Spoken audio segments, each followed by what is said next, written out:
Yon mga kalagnot, another DIY tips na naman tayo. So ito, panoorin natin at nang magka-idea naman tayo. Ang unit natin, Nissan Almera. So gasoline engine muna tayo kasi medyo sumusumo na yung mga diesel. So paandarin natin para malaman kung ano ba yung gihambin nga balatian. Yan, so madali lang naman siyang paandarin. Tapos RPM natin. So dito ay medyo purot-purot yung andar ng engine. Ayan, kita nyo naman ha, purog-purog yung kahimtang. So kapag ka ganito, pag pinatakbo kasi to ay nag-cute yung takbo niya. So parang medyo bastos yan ng kunti. So ngayon, kung gusto mo mag-DIY ng ganitong klaseng problema ay kayang-kaya mo. Kasi basic lang naman to. So una natin gagawin dito, kailangan nating baklasin yung intake niya kasi Nissan nga to. Kung na Toyota pa to na ibang sasakyan, so diretsyo na sana. Kaso kita nyo naman yung intake na dumaan siya sa ibabaw, natabunan yung mga ignition coil, kaya kailangan nating baklasin muna yung intake. So depende na sa inyo kung paano nyo discarding matanggal yung intake.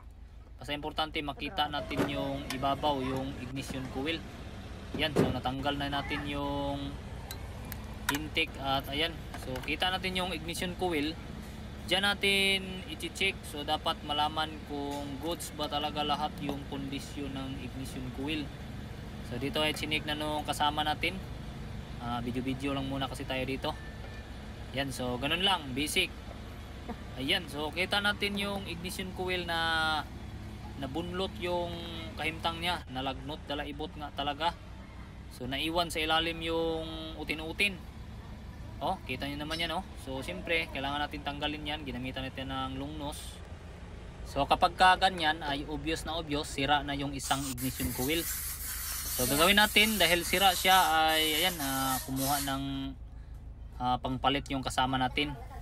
So ayan, oh, kita nyo naman na pinalitan nito ng isang ignition coil. So kapag ka kayo yung nag-check nito ay i-check nyo na rin yung spark plug. Ayan, so hindi lang ignition coil yung i-check ninyo kasi dito ay ayan, hindi lang namin na-videohan pero pinalitan na rin to ng kasama ko yung mga spark plug, pero hindi na natin binidyohan, basic lang naman yun.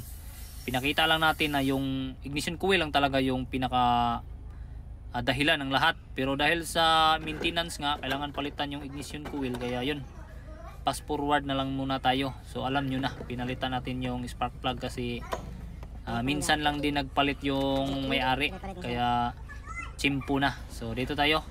Yan, so napalitan natin yung pinakasira. Yan lang yung binidyo natin kasi start. Bahala na, start na diyan, Matsuki.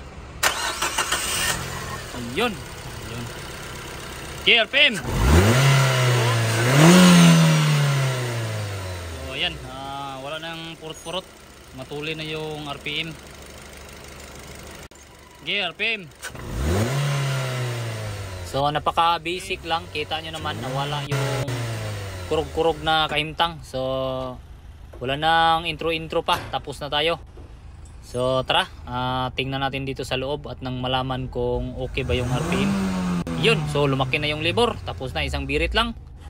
Ayan, so hindi natin dinamihan yung RPM para makasave naman ng kunti yung may-ari. So yan, tara, test drive natin ng saglit to, dahan-dahan lang para iwas tumikalbong. So pag nag-test drive tayo, 100 kph lang, good job.